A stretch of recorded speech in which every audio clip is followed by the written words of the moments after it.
Hey guys, Money Mastermind right here.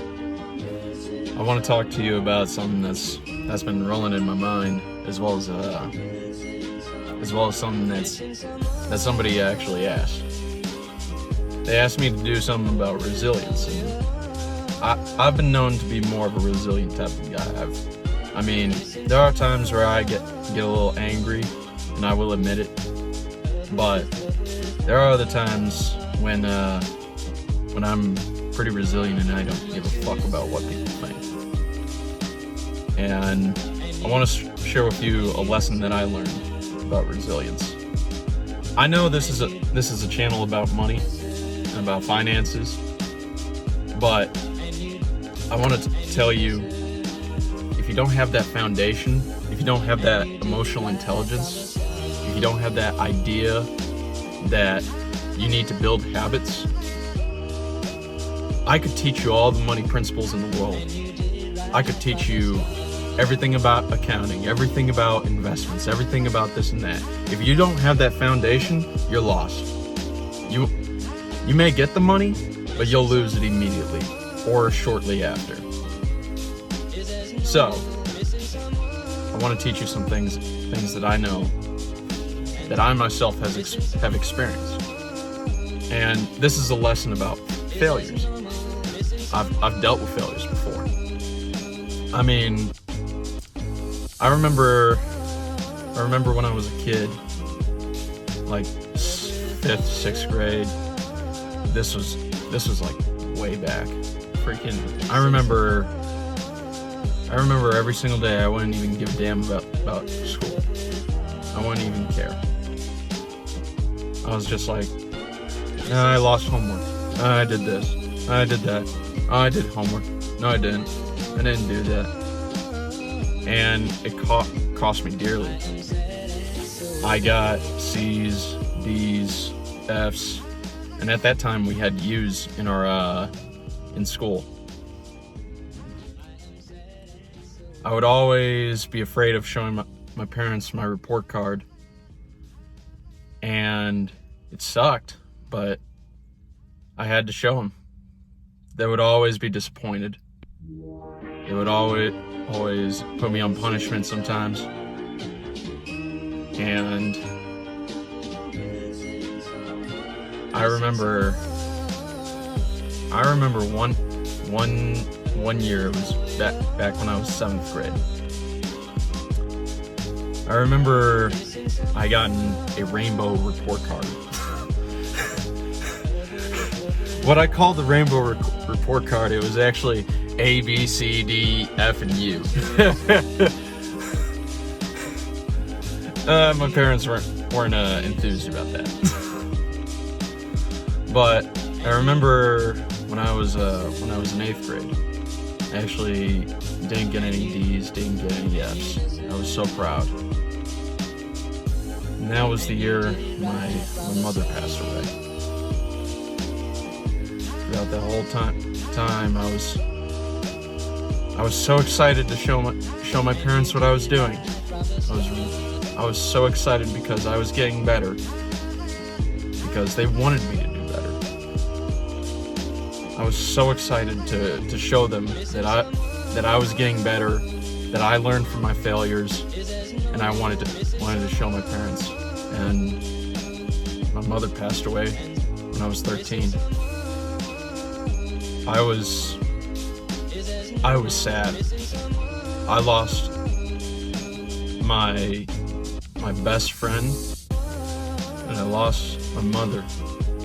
My mom was one of the greatest influences that I had in my life at that time. She was always a caring but a stern parent. If I messed up, she put me in line. But if I was having problems, she would always help out. And I made an affirmation that day, or maybe it was a little down the line after grief counseling, but after that day, I made sure that I would never fail my family again on my grades. ever since then, I was pushing A's, B's, and C's, A's, B's, and C's. And I failed again when I went through college. Sure, I had two passing scores in two classes. I had two failing scores. One of them astrology, the other one was I think it was math. It was college algebra.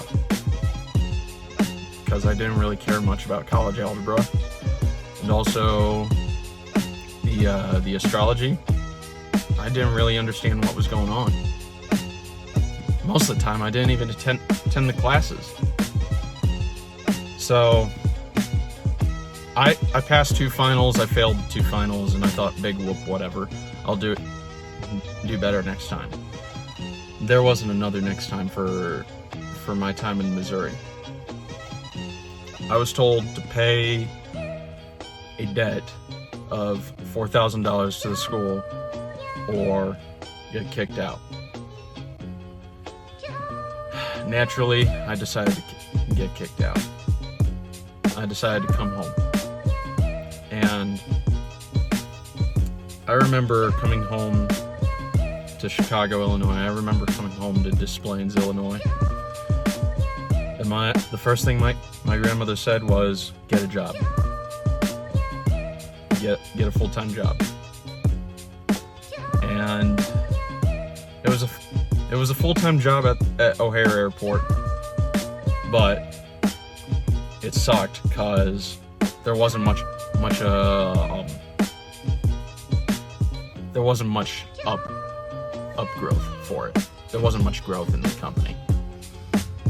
I worked as a contractor for American Airlines, and the mood, it was just always sad. It was always disappointing.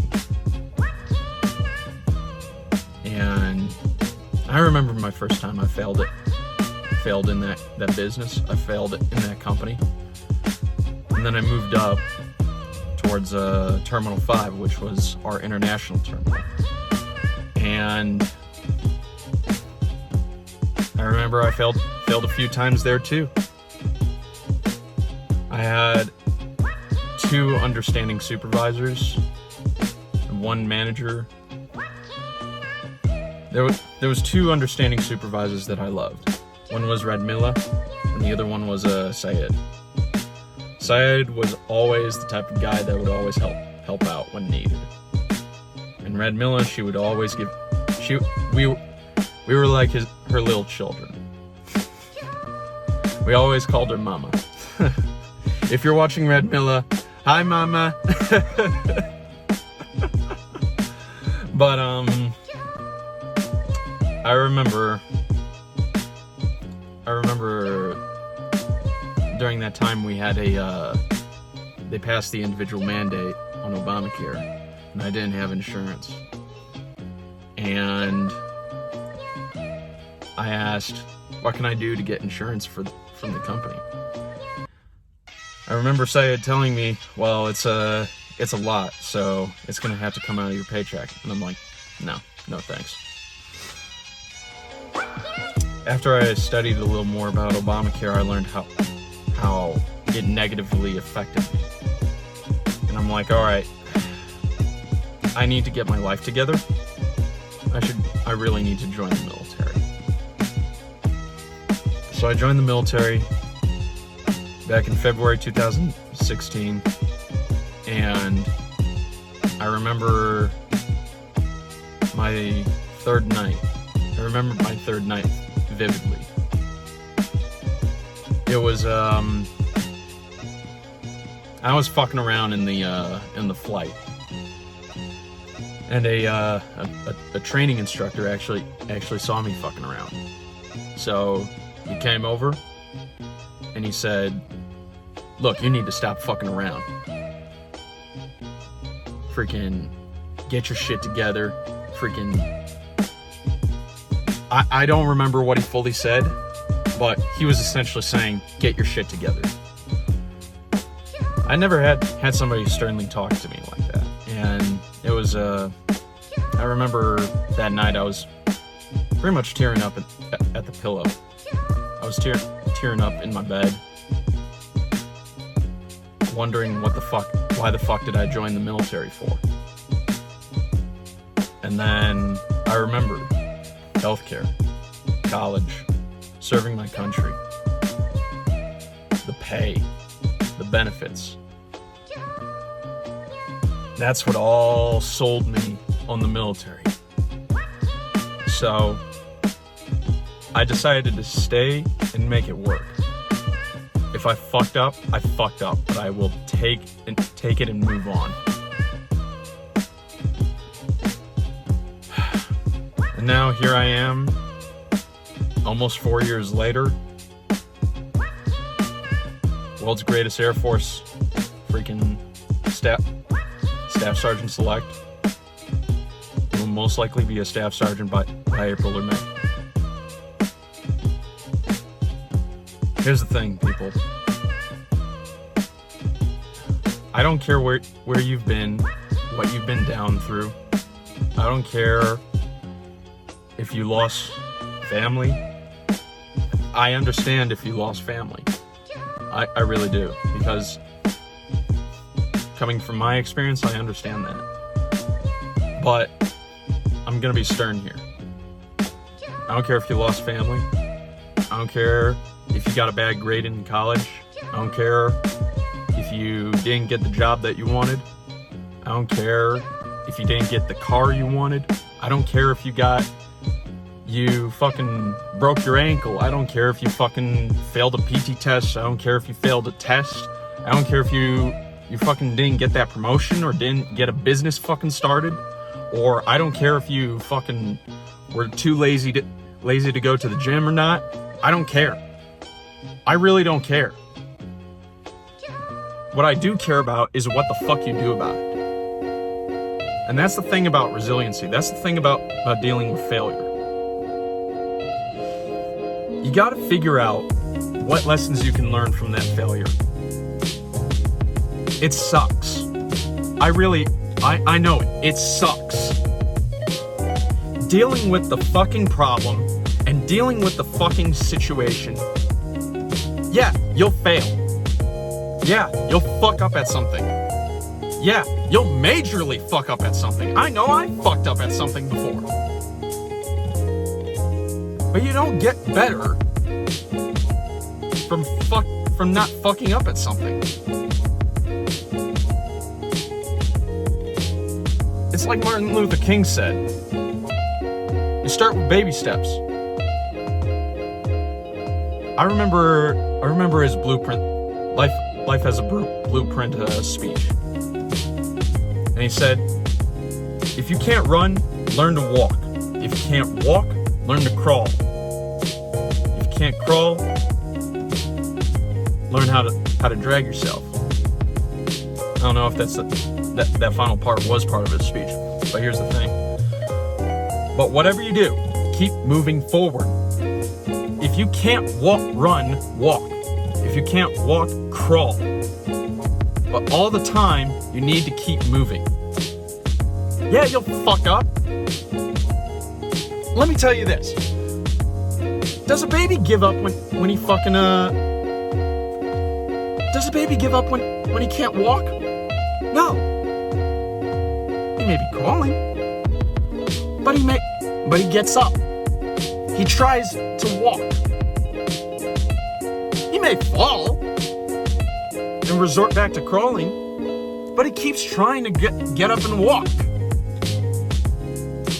And when he starts learning how to walk, over time, he eventually must learn how to run. When he learns how to run, a kid must eventually learn how to ride a bike. When he learns how to ride a bike, he eventually must learn how to drive a car. When he learns how to drive a car, he must eventually learn how to work at work as an employee. It's all that progression that you must learn. There are going to be failures. There are going to be times when you fuck up. There are going to be times where you don't understand something. You just need to keep pushing forward. And that's the thing to deal with failure. You take what you don't know, you take the lessons that you have learned, and you apply it to the next situation. You keep moving forward. That's how you deal with failure. That's how you deal with rejection. I don't care if a bank says, no, we're not going to give you money. I don't care if a girlfriend says, no, you look ugly. I don't care if an employer says, no, you're not employable. I don't care. The only time I care about is what you do about it. I remember this post that I put. It was this guy with Down syndrome. He got rejected every single time by all these other employers because they didn't want to deal with a kid with Down syndrome. So what did this kid do? He didn't fucking sit down and cry about it. He fucking started a business himself. That's the thing, people. You need to learn to deal with rejection. You need to deal with people saying no. You need to deal with people that give you a fail.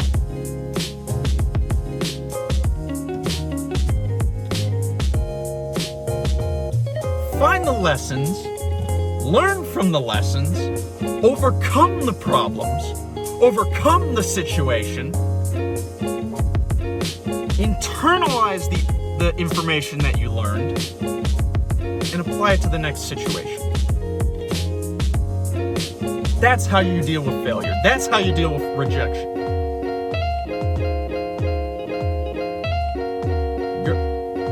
Guys, fucking deal with a girl saying no. Guys, fucking deal with aspiring entrepreneurs. Learn to deal with companies saying no. I remember Donald Trump saying in his monologue during The Apprentice,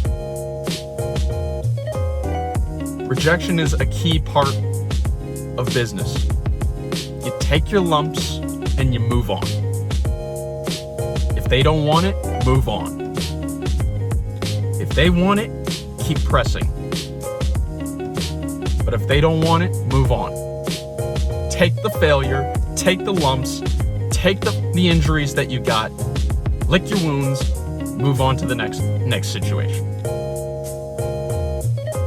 Now it takes a special kind of person, but I guarantee you, if you learn this key pillar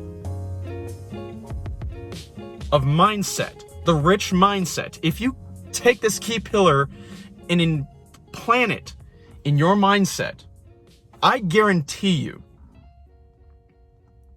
you are well on your way to being rich. I guarantee you are well on your way to being successful. I guarantee you that you are at least a light year ahead of 95% of the population. I guarantee that. But anyways, that's my rant. This is the Money Mastermind Show. I will see you next time. Like, comment, subscribe, share. Freaking share with your friends. And I guarantee you, failure is something that you can learn from. You just have to learn how to deal with it. Anyways, Money Mastermind out. God bless, and see you next time.